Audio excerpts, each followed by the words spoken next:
right there. The dog and the cow and the horse. You better go away. The cow will get you. Baby cow, come on. Hoy, nagagalit yung baka. Ginagalit na itong aso. Nachos! Nagagalit yung baka. Sasalubungin siya ng baka. Inaasar niya.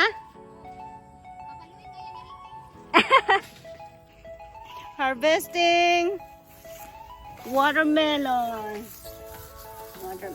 This is a small watermelon. I'm going to give it to the cow.